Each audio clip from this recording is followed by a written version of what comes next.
में करिश्मा नाम की एक छोटी सी बच्ची रहा करती थी। करिश्मा के माँ बाप का बचपन में ही देहांत हो चुका था और करिश्मा गांव के मंदिर के पास रहा करती थी। गांव के कुछ लोग उसे 2 वक्त का खाना दे दिया करते थे और मंदिर के पुजारी जी ने उसके मंदिर में रहने और सोने की व्यवस्था कर दी थी। अरे करिश्मा बेटा, आज सुबह से इतनी उदास क्यों बैठी हो? क्या बात है बेटा? कोई बात नहीं काका, रक्षाबंधन का त्योहार आ रहा है। सब लोग अपने भाई को राखी बांधेंगे, लेकिन मैं तो दुनिया में बिल्कुल अकेली हूँ। अरे बेटा, चिंता क्यों करती हो? जिसका कोई नहीं होता उसका भगवान होता है। ऊपर वाला है ना, वो तुम्हारी मदद जरूर करेगा। लेकिन भगवान असल में थोड़ी ना होते हैं काका, भला वो मेरी मदद कैसे करेंगे? अरे बिटिया, ऐसे नहीं कहते। भगवान तो सब जगह होते हैं और देखना, वो तुम्हारी मदद भी जरूर करेंगे। पुजारी जी के जाने के बाद करिश्मा उदास होकर मंदिर की सीढ़ियों पर बैठ गई। उसे कुछ भी समझ में नहीं आ रहा था। तभी कुछ देर बाद मंदिर में एक साधु आते हैं। क्या बात है बेटा, तुम ऐसे चुपचाप क्यों बैठी हो? क्योंकि मैं बहुत उदास हूँ। इस दुनिया में मेरा कोई नहीं, मैं बिल्कुल अकेली हूँ। अरे तुम्हें उदास होने की कोई जरूरत नहीं है। ये देखो, मेरे पास एक बहुत सुंदर फूल है। तुम इसमें धागा पिरोकर भगवान के हाथ पर राखी की तरह बांध देना। लेकिन उससे क्या होगा बाबा? उससे कुछ होगा नहीं बेटा, बस तुम्हारा अकेलापन दूर हो जाएगा और तुम्हारे जीवन में खुशियाँ लौट आएंगी। क्या सच में ऐसा हो सकता है? हाँ, रक्षाबंधन वाले दिन सुबह नहा धोकर मंदिर की जो मूर्ति है उस पर फूल की राखी बनाकर बांध देना। इतना कहकर साधु वहाँ से चले गए। अब तो करिश्मा बस हर दिन रक्षाबंधन के दिन का इंतजार करने लगी।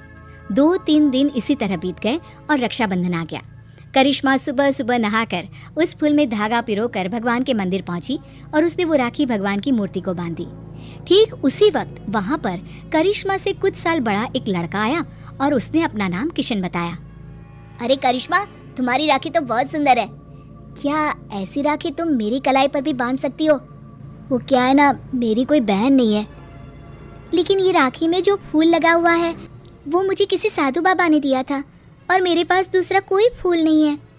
लेकिन मुझे तो तुम्हारे हाथ की बनी हुई राखी ही चाहिए, कहीं से भी लेकर आओ। अब मैं क्या करूं? भगवान ने बड़ी मुश्किल से मेरे जीवन में किसी को भेजा है।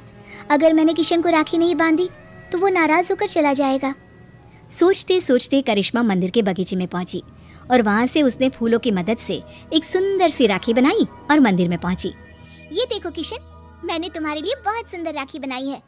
नहीं, मुझे वही राखी चाहिए जो तुमने भगवान को बांधी है। लेकिन ये कैसे हो सकता है? वो राखी तो मैं भगवान की मूर्ति को बांध चुकी हूँ। तो कोई बात नहीं, वहाँ से वो राखी उतार कर तुम मुझे बांध लो और ये जो नई राखी तुमने बनाई है वो ले जाकर भगवान को बांध दो। किशन के बार बार जिद करने पर करिश्मा ने ऐसा ही किया। जैसे ही करिश्मा ने किशन की कलाई पर राखी बांधी, देखो अब तुम्हें मुझसे कोई गिफ्ट लेना होगा। जब भी कोई बहन अपने भाई की कलाई पर राखी बांधती है तो बदले में उसे कोई ना कोई तोहफा लेना ही पड़ता है। लेकिन मुझे तो कुछ नहीं चाहिए। लेकिन अब तुम्हारा भाई आ गया है ना, अब से तुम्हें किसी के आगे हाथ फैलाने की जरूरत नहीं है। चलो, मैं तुम्हारे नए घर में लेकर चलता हूँ। करिश्मा किशन के पीछे पीछे चल दी। कुछ ही दूरी पर एक बहुत सुंदर सा छोटा सा घर बना हुआ था। देखो करिश्मा, आज से ये तुम्हारा घर है। ये समझ लो कि तुम्हारे भाई ने तुम्हें रक्षाबंधन का तोहफा दिया है। ये घर तो बहुत सुंदर है, मैं यहाँ पर रह सकती हूँ? हाँ हाँ, बिल्कुल रह सकती हो। इतना कहकर किशन वहाँ से चला जाता है और करिश्मा अपने घर में रहने लगती है। उस घर में खाने पीने की सारी चीजें थी। करिश्मा बहुत खुश थी और गांव के लोग भी खुश थे। करिश्मा को रहने के लिए एक जगह जो मिल गई। कुछ दिनों के बाद किशन करिश्मा के घर आता है। देखो करिश्मा, ये तो जादू हो गया। तुम्हारी बनाई हुई राखी तो सोने के कंगन में बदल गई।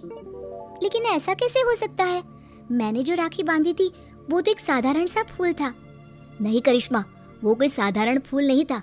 अगर ऐसा होता तो वो सोने का कंगन नहीं बन जाता। लगता है ये साधु बाबा का ही जादू है। उन्होंने ही मुझे वो जादुई राखी दी थी। लेकिन मैं सोने के कंगन का क्या करूँगा? तुम इसे अपने पास रख लो, ये मेरे किसी काम का नहीं। किशन वो सोने का कंगन करिश्मा को देकर वापस चला जाता है। करिश्मा सोच में पड़ जाती है कि आखिर वो सोने के कंगन का क्या करे। तभी उसके दिमाग में एक तरकीब सूझती है। करिश्मा सोने की कंगन को बेचकर पैसे ले आती है और उन पैसों से उसने राखी बनाने का सामान खरीद लिया। इस तरह उसने अपनी एक राखी की दुकान खोली। अरे वाह करिश्मा, तुम्हारी राखी तो बहुत सुंदर है। सारी राखियाँ मैं खुद अपने हाथ से बनाती हूँ और ये ज्यादा महंगी भी नहीं है। हाँ हाँ, ये बात तो बिल्कुल सच है। तुम्हारी राखी बहुत सस्ती और सुंदर है। सही कह रहे हो भाई, करिश्मा की बनाई हुई राखियाँ इतनी खूबसूरत होती है कि हम जिसे भी देते हैं वो खुश हो जाते हैं। अब दूर दूर से लोग करिश्मा की बनाई हुई राखियाँ खरीदने आने लगे और करिश्मा की राखियों की दुकान बहुत अच्छी चल पड़ी। एक दिन फिर से किशन लौट कर आता है। करिश्मा, मैं तुम्हें एक बात बताना चाहता था। हाँ बताओ ना भैया, क्या बात है? देखो करिश्मा, मैं उन साधु बाबा का ही एक शिष्य हूँ और उन्होंने ही मुझे तुम्हारे पास भेजा था। वो तुम्हारे बारे में जानना चाहते थे कि तुम कितनी ईमानदार हो, इसीलिए वो सोने का कंगन मैंने तुम्हें दिया था और तुमने उस सोने के कंगन का उपयोग एक अच्छे काम में किया है। इसलिए साधु बाबा और मैं, हम दोनों ही तुमसे बहुत खुश हैं और हम दोनों का आशीर्वाद तुम्हारे साथ है। अब आने वाले जीवन में तुम्हें किसी भी प्रकार की परेशानी का सामना नहीं करना पड़ेगा। किशन भैया, तुम्हारे जैसा भाई और साधु बाबा जैसे गुरु पाकर मेरा तो जीवन ही सफल हो गया। मेरी मदद करने के लिए बहुत बहुत धन्यवाद। आपकी दी हुई जादुई राखी ने सच में मेरा जीवन बदल